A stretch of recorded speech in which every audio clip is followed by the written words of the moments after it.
I'm Suma from Malaysia. I'm a professor of AUSN.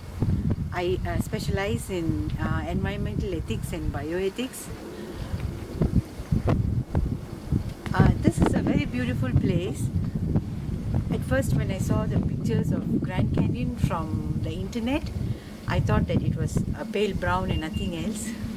But when I came here, it looked so majestic, very beautiful, and it just teaches me the lessons of timelessness.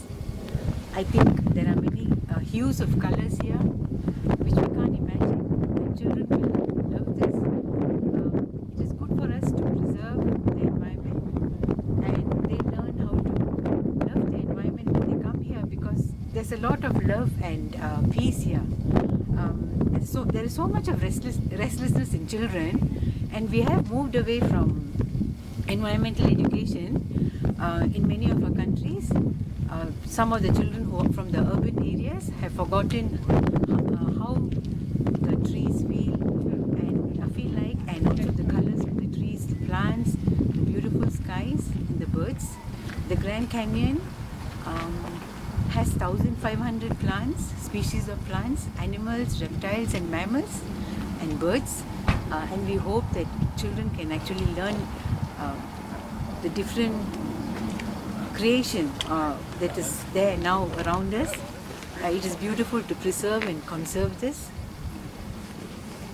How do we teach young children about the environment? Do they take notice of anything? I think we have to facilitate this teaching.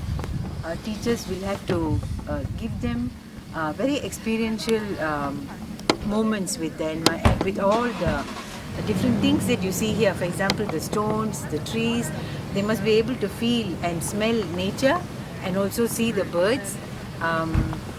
It is not enough that they look at the lessons, because you remove the 5 elements from them. By 5 elements, I mean the sense of touch, smell, feeling, and also the feeling of peace inside. So they need to come out here, and it's not enough that they watch this on the internet. I know people say you can see everything from the internet, but this is very experiential. And the Grand Canyon, anyone would come here with a lot of dreams in their mind, but when they come here, I think they'll be really awestruck. Its grandeur and majestic nature itself will keep us very calm and peaceful. I think nature teaches us how to be peaceful and calm, and children need to know that. And it's very important for environmental education. Now, regarding bioethics, there are so many things that are issues that are now in education which we need to facilitate. For example, we need to ensure that the environment is preserved first. Second, how to deal with the new problems that are rising in society. And education is the best foundation for children to learn about this. Now, I think environmental education should go as we should take an integrated approach with education, because when you teach children science and technology alone, they will never know the beauty, the aesthetic aspects of environment, as well as how technology can help and not destroy the environment. So these are very precious lessons that we can leave for the future of our children and the next generation. I come from a tropical country, and this is a very different experience for me. I'm sure teachers all over the world must share this experience and network, so that children from all over the world are able to learn these lessons, and we should give them the chance of student exchange programs, so that they can come here and look at how majestic nature is. And we would love children to visit Malaysia and Southeast Asian countries as well, because it is very experiential there as well. Now, this is bioethics. Bioethics is the love of life, as Professor Daryl Mesa always says. I started realizing that love of life means the love of everything that is around us, and loving everything around us means loving ourselves also. There's a spiritual aspect in nature. which will help teach children to go inwards, because that was the feeling that I had when I came here. I felt I had to be silent. Many things ran in my mind because I'm traveling now, and I had to just see. I was watching people just looking outside, and when they look at the Grand Canyon, they're quiet. So there's a lot of silence here, and the Grand Canyon is beautiful. So looking at this tree, Yeah. do you have these pine trees? What the conditions in Malaysia ecologically are quite different, aren't they? Yes, they're very different because we have a lot of rain there. And these trees are quite hardy. And sometimes they teach us a lot of lessons to be tolerant. I can see how they have faced the weather. The weather conditions, heat and winter, and as well as the sun. And it looks so beautiful, and feeling it, I think, is a very different experience for me. In Malaysia, we do have a lot of palm oil trees, and they're beautiful as well. And the thing is, how do we know how the surface of the tree trunk? And unless we bring children here and let them hold and feel the tree. I love this tree, and I like to hug this tree now. So it's a juniper tree, Yeah. and it has the juniper seeds. Do many trees have products that we can eat or use for medicine? Yes. I think trees actually give. They're very giving, because I think the first lesson of love for any child is a tree, and secondly, animals and all the beings that are around here. Trees teach us that we can be giving, because they are always giving in all seasons.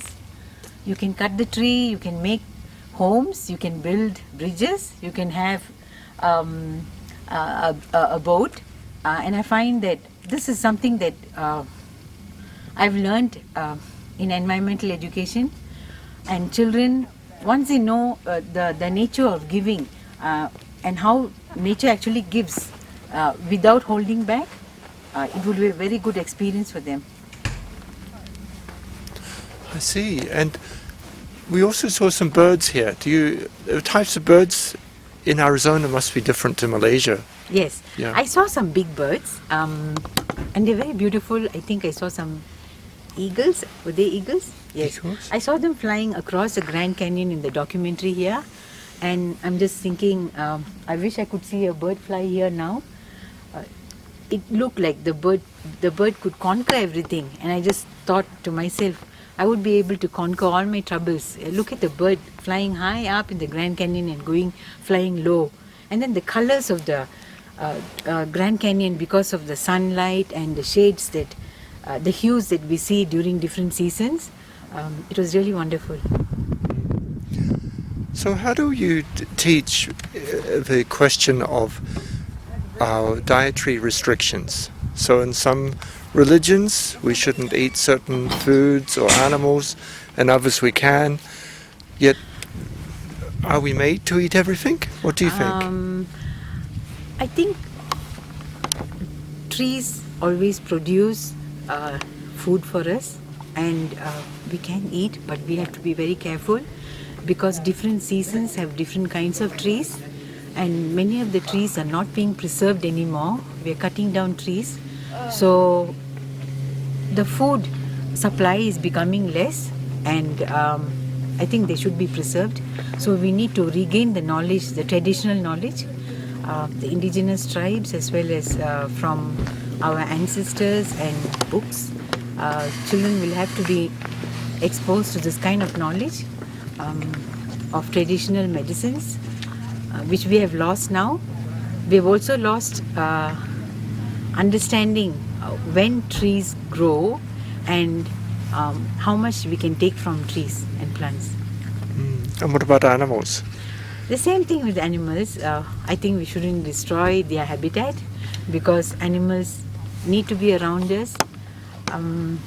I've noticed that when we don't disturb, there's a lot of animals and different kinds of species around.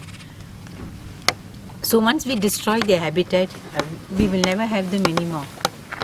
Oh, there's a beautiful bird flying there. Yes, it is. I just saw it going across. Yeah. So, how do we value biodiversity, and how do we teach that value to children? Okay, biodiversity, I think it's not just knowing the species of plants, because it can be very boring. I would say that we should show children visually different images, and also, if possible, take them to the place where the trees are and plants are. There are so many different cultures and they have different kinds of knowledge, indigenous knowledge, and I think this is very important for us to learn from each other. When we look at the knowledge that different cultures have, they have so much to contribute, and we need to learn and regain some of this knowledge. It is good to have a lot of network between children and allow them to give them the space to experience and learn different lessons from each other's cultures. At what age can we teach environmental ethics or biodiversity to children? I think we can start them as early as possible, as early as 1 year old. I think they can feel and touch and smell and experience the visual images of all these things that is around them. Knowing the psychology of children, they cannot learn to critically think when they are young. So between the ages of 4 and 8, for example, I think children can be taught to come to nature and sit silently and experience in calmness the different feel of the whole environment here. And we don't have to teach them how to go inwards, we just have to bring them here, because nature has this very powerful way of bringing children to experience this peace. Whereas when you go after 6 years old, children can start thinking a little bit on the critical aspects of nature, and this is when teachers will have to have the knowledge and concepts of science, so that they're able to apply it with children. And the issues have to be brought out, and I think we have to be very open with children about the problems that the society is facing. We have to connect nature and society and technology, because today technology has become very important. In fact, I'm able to speak because of the video that we have here, and we can't run away from technology. It is going to help us in many ways, and so we need to balance this. We need to know when we can destroy something. I see. So thank you so much. I think we're going to go to a different venue for the next part, but we can appreciate. So what's the final message to as we depart? I guess we say thank you. Is that right? I would love to thank nature in the first place, and I hope that all teachers around the world, all professors around the world will come back to their own childhood and their memories of nature and pass it to the next generation. I also thank nature for all the gifts that we get. Thank you very much.